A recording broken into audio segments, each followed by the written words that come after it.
my goodness, boys. I did not have the camera. I didn't think it was much. I saw a rounded shape and, of course, had to check it after. This will be a lead-up video to what I'm going to post because it is, again, another piece of silicified or hold on, let me fix the camera.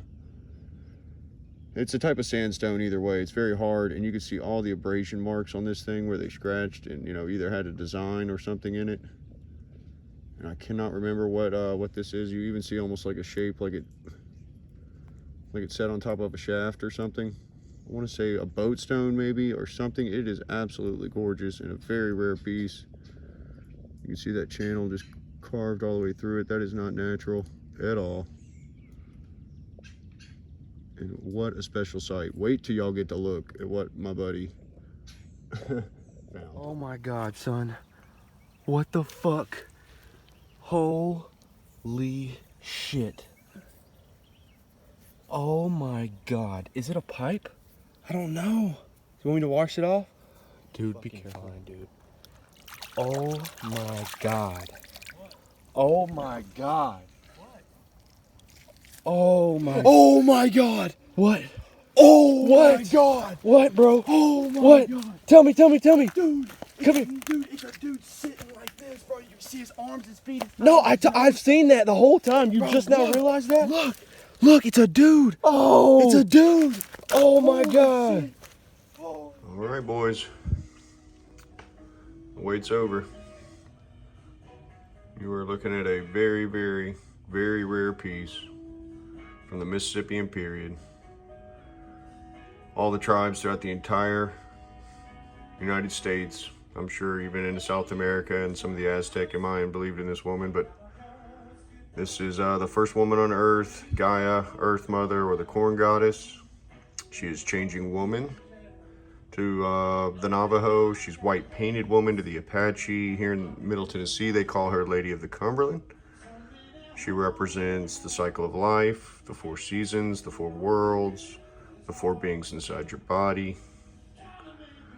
And this is, you go through 4 stages of life as well, be it, childhood, adolescence, being an adult, and then obviously being elderly.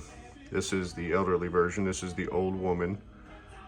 And there's only really about 50 known examples to exist. They're mostly made of pottery that are negatively painted and very round and lack a lot of 3-dimensional aspects. They're vessels that would have either been drinking out of and, most likely were, buried with somebody as well. They believed big time in reincarnation, which this woman here is obviously the old woman representing, her entire body pose, where her hands are, positioned to the fact she's kneeling, a very traditional, woman stance when you see it in a statue like what's behind me, or behind the statue. The one on the left is Sandy. It's the Tennessee State artifact. And the one on the right, I think, is called Eve. Found at the Sellers Mound in Middle Tennessee. The nicest artifact on the left known to exist, both of them, honestly. But again, the stances, the poses, you see how the mouths are open on Sandy back there, that's symbolizing, death. Obviously, the person has passed on. But again, this is representing the old woman, who is, representing winter and sickness and starvation, but also wisdom and, gosh, so much. You know how elderly people are. A nurturer, a caretaker, and wise beyond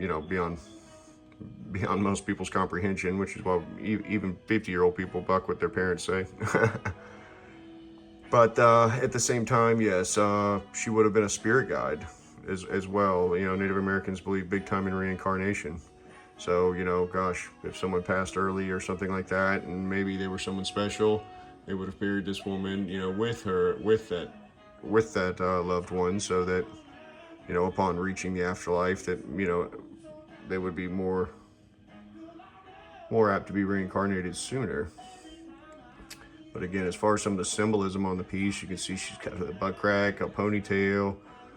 She's got a humpback and a protruding rib cage are the 2 predominant features you're seeing. And archaeologists said at one point, yes, this is a little water war, but at one point it was so finely carved, they said it had pupils, it had teeth, it had a rib cage. The scratch lines on her back are representing the white shawl that I believe the old woman wore, or the changing woman wore. I'm sure it was a traditional form of clothing as well back in that time, which was just, woven plant material into, a shawl. She will stand up on her own. She has a base that's about 1.5 inches wide, but again, it's just too scary to leave standing, and it's not a type of piece you want to handle for the video, so I think I've created the perfect display for it. She's got feet, fingers, hands. Her ears have detail in her ears. She's got jawbones. You can still see the pupils left on the eyes, and you can still see some of the rib cage in the right lighting.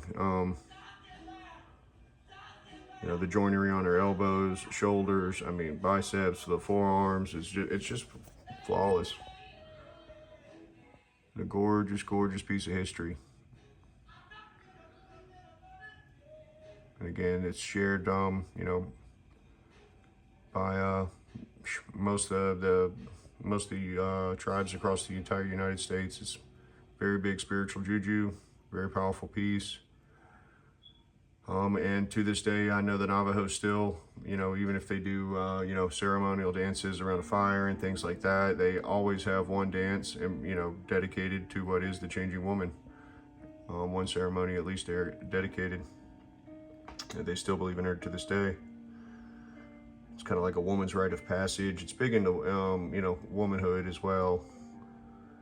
They have a whole, when a woman comes of age, still to this day, they celebrate, the changing woman. She represents winter, but she never dies. Ultimately, when she reaches the end of her life, with each season, when winter comes, what does she do? She turns around, walks towards the east, and becomes the, the young woman again, and, for spring. And then just repeats that cycle over and over and over with each generation, never dying, and again, being like a caretaker. It's kind of like our Adam and Eve, or, Mary, and, a lot of things mixed into one, but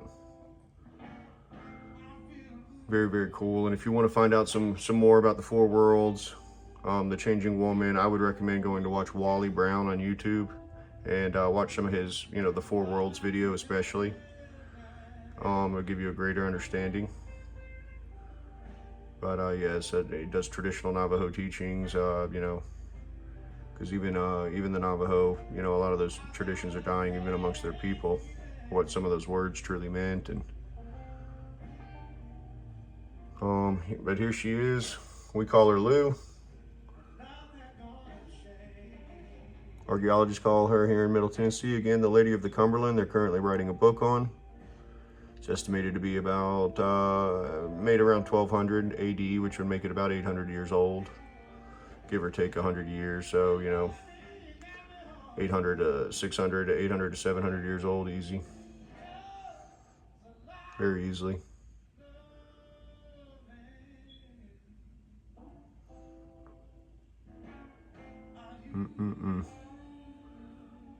One of the rarest pieces I've ever seen, and I think many of you might agree, but Flint is amazing. Don't get me wrong, the Cumberland is amazing.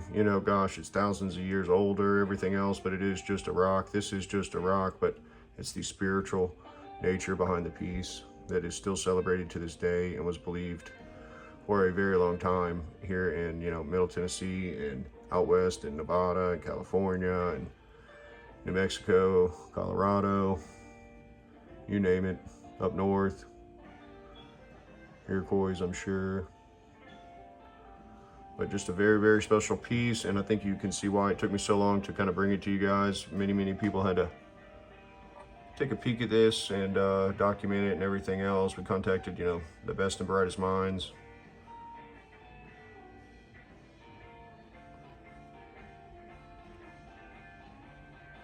Very, very rare. They say one every 50 years turns up. And out of the 50 known examples to exist, there's only, like I said, most of them are made of pottery, like Russian dolls. They're kind of strange looking, but it will start, you will see some with almost, no belly and things like that, more like a regular woman, like I said, representing kind of like just being an adult or a child, young woman.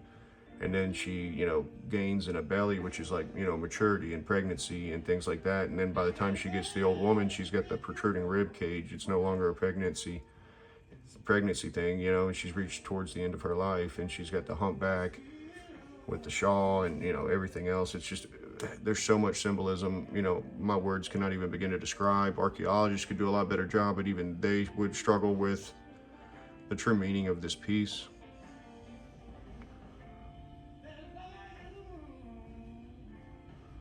Thank y'all for being very patient. I'm sorry again it took so long, but here she is.